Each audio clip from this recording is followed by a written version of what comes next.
Joe.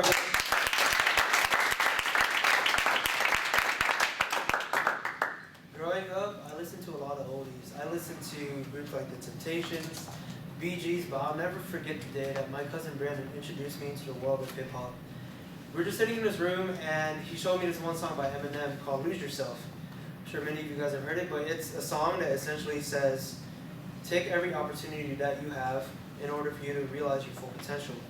So after hearing the song, I dug deeper and deeper into hip hop, and it quickly became my favorite music genre. I was listening to Tupac, Biggie, and Nas, just to name a few, until one day my aunt came up to me, and she said, "Why do you listen to that thug music anyways? Don't you know it's just going to turn you into a little wankster, just going to shoot up a school?" And that really caught me off guard. I felt that the music I listened to was an artist's way of expressing his or herself through his lyrics and experiences. So just when I realized that people have a negative connotation of what hip-hop really is, and they automatically assume when they listen to a rap song that it's going to have a negative impact on whoever's listening. According to a 2015 article by Global Awareness Through Hip-Hop Culture, hip-hop is so much more than a mere art and entertainment. It is the spirit and consciousness of urban youth. It's not just profanity and explicit topics. It encompasses not only the lives of the rappers and the artists that make the music, but the people all around the world that listen to it and can relate and learn from all these experiences. Unfortunately, though, it does have a negative influence, but we can change that by changing people's perspectives, because I truly believe it is a true expression of art. So first, in order for me to prove this, I will talk about what people perceive hip-hop to be and what's criticized. Second, I'll talk about why it's criticized. And finally, I will talk about what it really is about and how we can change our perspectives on it. Criticism of hip-hop it stems from one main reason. Many people perceive hip-hop to have lyrics only pertaining to violence, sex, and misogynist lyrics. According to a 2013 article by Lori Selk, the explicit lyrics of some hip-hop songs extolling violent, drug, and alcohol use is alarming to many parents. And many parents believe that by their kids listening to these songs, they will be influenced by them. And rappers are even promoting or condoning the behaviors that they say in the songs.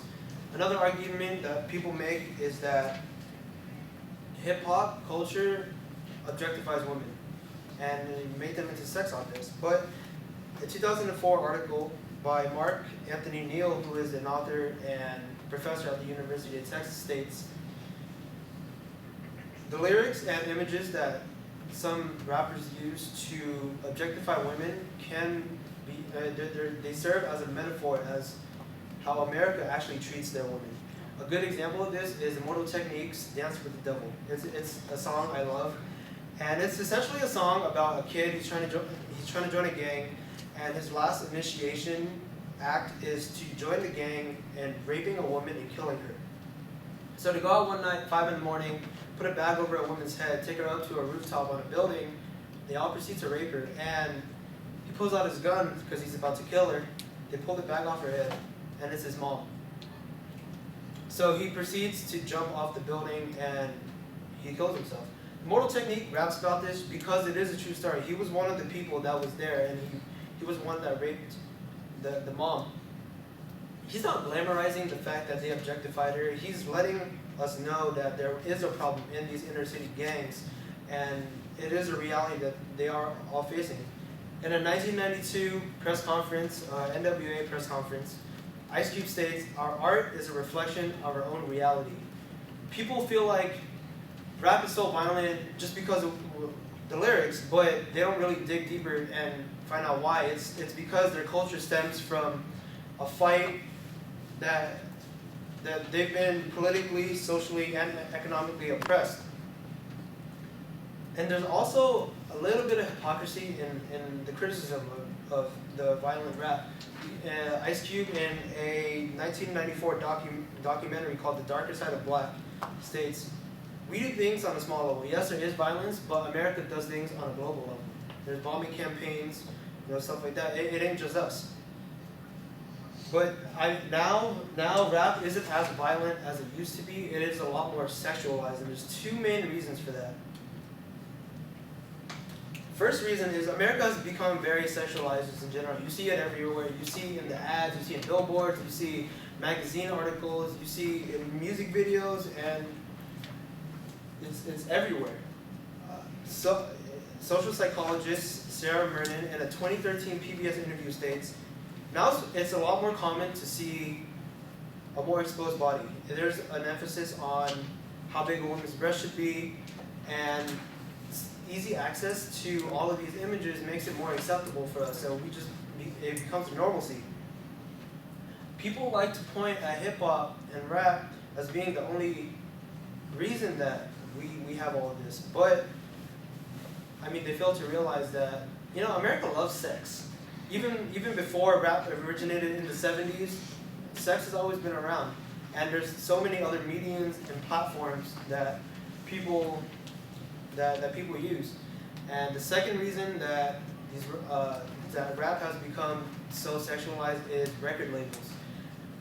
According to Becky Blanchard in a 2009 article titled "The Social Significance of Rap and Hip Hop Culture," she states, while rappers struggle to stay true to themselves, they actually do what a lot of record labels tell them to do, just write lyrics that sell. So, which is why you have a lot of catchy beats, and honestly, a lot of people don't even listen to what the lyrics say anymore, and it's ruined what hip-hop culture actually does represent. And it's so much more beautiful than sex, violence, and it's an expression of art, and there's so many ways that you can do it. It's not just music, but there's dance. You can break dance. People do graffiti, but they express social issues on these.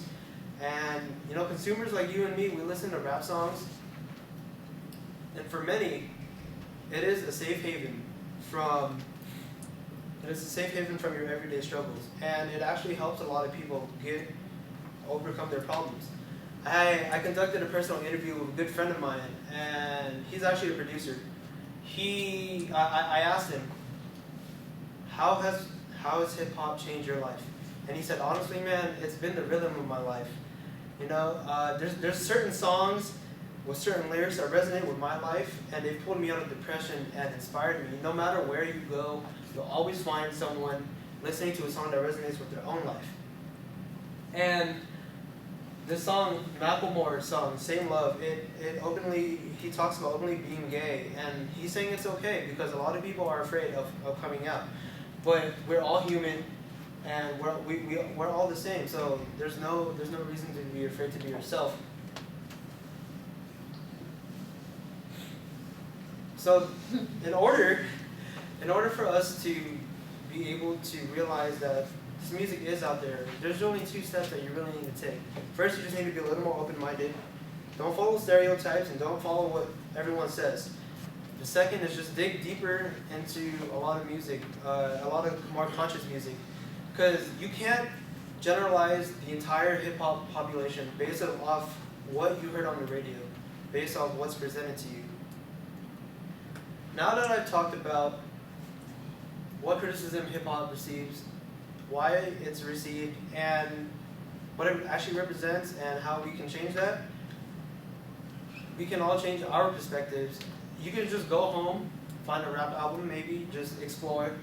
Kendrick Lamar is great, Tupac is great. There's so many artists out there. Just go search them up, and we can change our minds, and we can't condemn a population based on what we just hear without digging deeper than the surface. What I love about hip hop is that it is rebellious, it is revolutionary, and is not afraid to talk about social issues. I've been listening to hip hop since the 5th grade, and I can honestly say it's improved my life for the better, through means of messages of self-improvement, social change, and just awareness in general.